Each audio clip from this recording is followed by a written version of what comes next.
నమస్కారం లలిత్ కుమార్ గారు. నమస్కారం సార్. ఇప్పుడు బైరి నరేష్ కామెంట్ ఉందండి. ఇప్పుడు అదే పురాణ ఇతిహాసాల్లో అయ్యప్ప జననం గురించి ఇలా ఉంది అని చెప్పేసి చెప్తున్నాడు. మరి వాటిని ఎలా అర్థం చేసుకోవాలి? ప్రాబ్లం అదేనండి. దేన్ని ఎలా చదవాలి అనేది తెలియాలి అంటే ఆల్రెడీ దాన్ని అర్థం చేసుకునే వ్యక్తుల మార్గదర్శనం కంపల్సరీ. ఈ రోజున అతను సైన్స్ అంటున్నాడు. ఆ సైన్స్కి సంబంధించిన పుస్తకాలు 4 తీసుకొచ్చి ఒక పిల్లోడికి ఇచ్చి నువ్వు చదువుకోరా అన్నాం అనుకోండి. ఒక 10th క్లాస్ వాడి పుస్తకాలు తీసుకొచ్చి 1st క్లాస్ వాడికి ఇచ్చేసి నువ్వు చదువుకో అన్నాం అనుకోండి, వాడికి అర్థమవుతుందా? చదవలేడు. పోనీ ఆ 10th క్లాస్ వాడికి టీచర్ గైడెన్స్ లేకుండా ఫిజిక్స్ పుస్తకాలు ఇచ్చేసి నువ్వు ఫిజిక్స్ తీసుకో నెక్స్ట్ ఎగ్జామ్ రాద్దు కానీ అన్నాం అనుకోండి, వాడు రాయగలడా? రాయలేడు. ఎందుకంటే చదవటం వేరు, చదివిన దాన్ని ప్రాక్టికల్గా తెలుసుకోవటం వేరు. దానికి సంబంధించిన విషయాన్ని ఆల్రెడీ అవగాహన ఉన్నవాళ్ళు చెప్పాలి. అలా చెప్తేనే అర్థమవుతుంది. ఇక్కడ పురాణానికి సంబంధించి ఇతిహాసానికి సంబంధించి కూడా చూసుకుంటే ఇతిహాసం ఓకే, ఇతిహాసం అంటే ఇది ఇలాగే జరిగింది కాబట్టి దాన్ని అలాగే తీసుకో. దాని వెనకాల తాత్విక కోణం ఉన్నా కూడా దాన్ని తీసుకోపోయినా నష్టంలా. కానీ పురాణానికి అలా కాదండి. పురాణానికి 5 లక్షణాలు చెప్తారు. సర్గశ్చ ప్రతిసర్గశ్చ వంశో మన్వంతరాణిచ వంశానుచరితం చైవ పురాణం 5 లక్షణం అని చెప్పేసి చెప్తారు. అందులో సృష్టి, ప్రళయం ఈ రెండింటికి సంబంధించింది. ఈ సృష్టిలో అంటే కల్పనలో జరిగే సృష్టిలో ఉండే మనువుల గురించి, ఆ మనువుల చరిత్రల గురించి, లేకపోతే రాజవంశాల యొక్క చరిత్ర గురించి, వీటన్నిటి గురించి దీనిలో వర్ణించబడింది అనేది దానిలో క్లియర్గా ఉంటుంది. దాని గురించి మాత్రమే తెలుసుకోవాలి పురాణం నుంచి. అది కాకుండా పురాణంలో ఇంకొన్ని కథలు కూడా ఉంటాయి. సపోజ్ ఉదాహరణకి శివుడు పార్వతీదేవి 100 దివ్య సంవత్సరాలు క్రీడించారు అని చెప్పేసి చెప్తారు కుమార జననం కోసం. 100 దివ్య సంవత్సరాలు క్రీడించారు అంటే అప్పటి ఉన్న కాలమాన పరిస్థితులు బట్టి అప్పటి ప్రజలకు అర్థమవటం కోసం సాంకేతిక పరమైన అంశాలని ఆ రోజున ఆధ్యాత్మికతతో జోడించి దేవుళ్ళ పేరుతో చెప్పారు. నిజానికి దేవుళ్ళు అనగానే మనం ఎట్లా చూస్తామంటే శివుడు అనగానే 3 కళ్ళు ఉంటాయి, విష్ణువు అనగానే ఒక 10 చేతులు లేకపోతే 4 తలకాయలు ఉంటాయి, లేదా బ్రహ్మ అంటే 4 తలకాయలు ఉంటాయి, ఇట్లా మాట్లాడతారు. దేవుణ్ణి అలా చూస్తున్నాము అంటేనే మనకి ఏమీ అర్థం కావట్లేదండి దైవత్వాన్ని.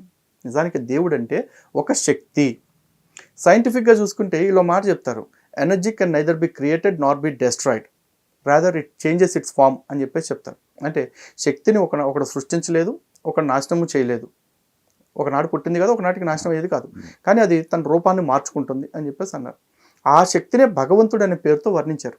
ఈరోజు హిందువులు ఆరాధించే ప్రతి దేవతని చూడండి. ఇంద్రుడు మేఘం ఒక శక్తి, వర్షం వరుణుడు, సూర్యుడు కనిపిస్తూ ఉంటాడు మనకి. చంద్రుడి నుంచి ఒక రకమైన శక్తిని పొందుతున్నాం. నెక్స్ట్ భూమి నుంచి ఒక రకమైన వస్తుంది, అగ్ని నుంచి ఒక రకమైన ప్రయోజనాలు పొందుతున్నాం. ఇవన్నీ శక్తులే కదా రకరకాల. ఈ శక్తి ఒకే రూపంలో ఉందా? రకరకాల రూపాలతో ఉంది. మరి ఈ శక్తి ఎప్పుడు పుట్టింది అనే క్వశ్చన్ కోసం ఎతుకుతూ ఉంటారు వీళ్ళంతా. మా దేవుడు అప్పటి నుంచే సృష్టి మొదలెట్టాడు అని చెప్పి కొంతమంది చెప్తూ ఉంటారు. మా దేవుడు అలా ఒకనాడు సృష్టి మొదలెట్టాడు అనే పాయింట్లు ఎక్కడ ఉండదు. ఎందుకంటే ఈ సృష్టి ఎప్పుడు మొదలైంది అంటే దీనికి ఒక అంతం లేదండి. నిరంతర ప్రక్రియ నడుస్తుంది. లేదు ఎవడో బాగా ఉత్సాహంగా ఉన్నాడు కదా అని చెప్పేసి ఎప్పుడు క్రియేట్ చేశాడంటే ఒక మాట అంట, ఒక 4 లక్షల లేదా 4 కోట్ల సంవత్సరాల క్రితం లేదా 450 కోట్ల సంవత్సరాల క్రితం నేను అంట. మరి దేవుడు అనేవాడు ఉన్నాడు అని నేను నమ్మితే ఆ 450 కోట్ల సంవత్సరాలు దేవుడు అనేవాడు ఏం చేస్తున్నాడు? ఈగలు తోలుకుంటున్నాడా, లేకపోతే ఇంకేదైనా పని చేస్తున్నాడా? మరి అంతకాలం లేని ఇబ్బంది దేవుడికి అప్పుడే ఎందుకు అనిపించింది సృష్టి చేయాలని? ఈ క్వశ్చన్స్కి ఏ మత గ్రంథమైన సమాధానం చెప్పుద్దండి? చెప్పలేదు. కానీ సనాతన ధర్మం చెప్తుంది ఏమని, ఇది ఇప్పుడు మొదలైంది కాదు, ఎప్పుడు మొదలైందో భగవంతుడికి తప్ప ఎవరికీ తెలియదు. మరి ఆ భగవంతుడు ఎవరికి చెప్తాడు అంటే, ఇప్పుడు ఆ భగవంతుడి దగ్గర నుంచి అంత తెలుసుకుని పీక్ కట్టలు కట్టాల్సిన అవసరం ఏముంది సార్? ఇప్పుడు మనం ఏం చేస్తున్నాం, మనకి దేవుడు ఏమిస్తున్నాడు, మనం దేవుడిని చేరుకోవటానికి ఏం చేయాలి, ఇది మనిషికి కావాల్సింది.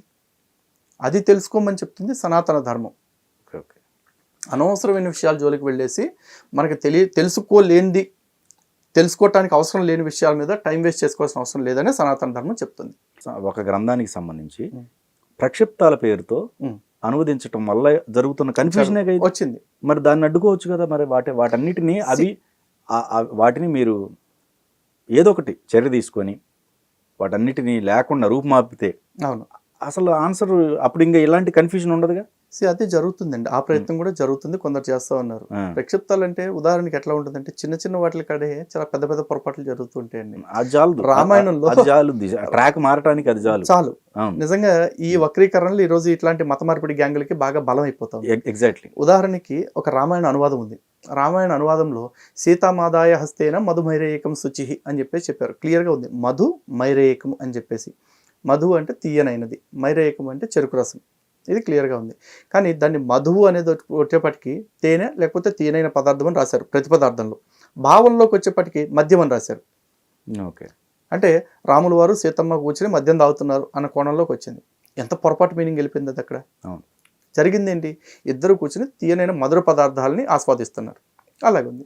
తర్వాత వివిధానిచ మాంసానిచ అని చెప్పేసి ఉంది అదే శ్లోకానికి తర్వాత. దాన్ని ఎట్లా చెప్తున్నారు, అదిగో సీతారాములు కూర్చుని బాగా శుద్ధి చేసిన మాంసాలను తిన్నారు అని చెప్పేసి అన్నారు. నిజానికి బాగా శుద్ధి చేసిన మాంసాలను తినడానికి అలా ఉన్న రాక్షసులు వండిన మాంసం తిన్నారన్నా ఏదో అనుకోవచ్చు, క్షత్రియులు కాబట్టి తిన్నారని చెప్పేసి. దాన్ని తప్పు పట్టాల్సిన అవసరం లేదు. బాగా శుద్ధి చేసిన మాంసాలు అంటే కడిగిచ్చేస్తే తినేస్తారండి ఎవరన్నా? లేదు. అక్కడ మాంస అంటే మనకి చరక సంహితలో దాని గురించి వివరణ ఉంది. ఒక చర్మానికి ఎముకకి మధ్యలో ఉండే పదార్థాన్ని మాత్రమే మాంసం అంటారు. దీన్ని మాంసం అనరు, దీన్ని చర్మం అంటాం. ఎముకకి చర్మానికి మధ్యలో ఉండేదాన్ని మాంసం అంటారు. అలాగే పండుకి పైన తోలికి లేక లోపల ఉండే టెంక లేదా విత్తనం ఏదైతే ఉంటుందో ఆ రెండిటికి మధ్యలో ఉండేదాన్ని మాంస అంటారు. అలాంటి పండ్ల గుజ్జుల్ని కింకరులు శుద్ధి చేసి తీసుకువస్తే వాళ్ళు స్వీకరించారు. ఇది దాని ఉద్దేశం. కానీ అనువాద దోషం వల్ల అది ఎట్లా అయిపోయింది, సీతారాములు మంచి ముక్క మందు తింటున్నారు అన్నట్టుగా వచ్చేసింది. మరి వీటిని కట్టడి చేయొచ్చు కదా మీరందరూ. ఇదే సంస్కరణలో భాగం అంటే ఇయే కదా. ఖచ్చితంగా ఇవి కూడా మేము ప్రచారం చేస్తున్నామండి. యాక్చువల్ జరిగింది ఏంటి ఇదండి. ఓకే. కాకపోతే ఇవి ఎప్పటి నుంచో ప్రింట్ అయిన పుస్తకాల కారణంగా పుస్తకాన్ని రీప్రింట్ లో మార్చే ప్రయత్నం ఏమన్నా చేయాలి. పెద్దవాళ్ళతో మాట్లాడి దాని గురించి కూడా ఆ దిశగా అడుగులు వేస్తామండి ఖచ్చితంగా. ఇప్పుడు నాస్తికులు ఎవరైతే ఉన్నారో వాళ్ళ దగ్గర కొన్ని ప్రశ్నలు ఉన్నాయి. ఓకే అండి. వాటికి జవాబు చెప్పడానికి మీ దగ్గర సమాధానాలు ఉన్నాయా? ఖచ్చితంగా ఉంది. ఇప్పుడు ఫర్ ఎగ్జాంపుల్ రీసెంట్గా ఈ బైరి నరేష్ కావచ్చు, లేకపోతే రేంజల్ రాజేష్ కావచ్చు, ఇట్లా కొంతమంది, అంతకుముందు బాబు గోవినేని గారు కావచ్చు, ఇట్లా రకరకాల మంది ఏది అసలు దేవుడు అనేవాళ్ళు లేరు, ఎంత ట్రాష్ అని చెప్పేసి అన్నారు. వీటికి ఆన్సర్ చెప్పగలుగుతారా మీరు? ఖచ్చితంగా ప్రతి ఒక్క ప్రశ్నకి సమాధానం చెప్పగలిగిందే సనాతన ధర్మం అండి. ఒక సనాతన ధార్మికుడిగా లేదా హిందువుగా నేను గర్వంగా చెప్పుకునే మాట ఏంటంటే, సనాతన ధర్మంలో నాకు సమాధానం తెలియని ప్రశ్నలు ఎన్నో ఉండొచ్చు, కానీ ధర్మంలో సమాధానం లేని ప్రశ్న ఒక్కటి కూడా లేదు. కాబట్టి సనాతన ధర్మానికి సంబంధించిన మేము ఎప్పుడు ప్రశ్నకు నిలబడతాం. మిగతా మతాలకు లాగా ప్రశ్నిస్తే మేము ఖండిస్తాం, లేకపోతే ప్రశ్నించుటే ఇక్కడ నిషిద్ధము, లేకపోతే ప్రశ్నిస్తే శాపాలు వస్తాయి అనే పాయింట్ మన దానిలో లేదు.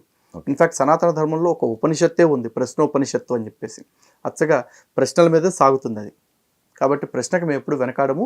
ప్రశ్నతో పాటు వీళ్ళు అడిగే ప్రతి ప్రశ్న మీద చర్చించడానికి కూడా మేము సిద్ధంగా ఉన్నాం. చర్చ అనే మాట ఎందుకు వాడాల్సి వస్తుందంటే, వీళ్ళు ఊహించుకున్నట్టు మతం ఉండదు. ఎందుకంటే వీళ్ళు దేవుణ్ణి నమ్మట్లేదు కాబట్టి వాళ్ళ ఊహ వాళ్ళ బిహేవియర్ వేరే ఉంది. దేవుణ్ణి నమ్మే మా ఊహలు లేకపోతే మా బిహేవియర్ మా పద్ధతిలో మాకుంటుంది. కాబట్టి దీని మీద చర్చించడానికి, మా గ్రంథాల్లో చెప్పిన పాయింట్లు ఎందుకు సహేతుకమైనవి అనేది వివరించడానికి మేము ఎప్పుడు సిద్ధంగానే ఉంటాం. వాళ్ళు రావటమే ఆలస్యం. ఆ గ్రంథాలే తప్పు అంటున్నారు వాళ్ళు. అందుకేనండి దాని మీద వాళ్ళు డిబేట్కి వచ్చినప్పుడు ఖచ్చితంగా మేము మాట్లాడతాం ఎందుకు తప్పు అంటున్నారు అనేది. Okay okay. ఎందుకంటే ఇక్కడ మన ఇద్దరం కూర్చొని మాట్లాడుకుంటుంటే వాళ్ళకున్న క్వశ్చన్స్ అన్నీ ఏముంటాయో మీకు తెలియదు, వాళ్ళు ఏం క్వశ్చన్స్ అడుగుతారో నాకు తెలియదు. Just hypothesis. ఆ పరిస్థితి ఉండకూడదు. వాళ్ళు ఎదురుగా కూర్చోటానికి సిద్ధపడితే మేము కూర్చొని సమాధానం చెప్పడానికి ఖచ్చితంగా సిద్ధంగా ఉన్నాం.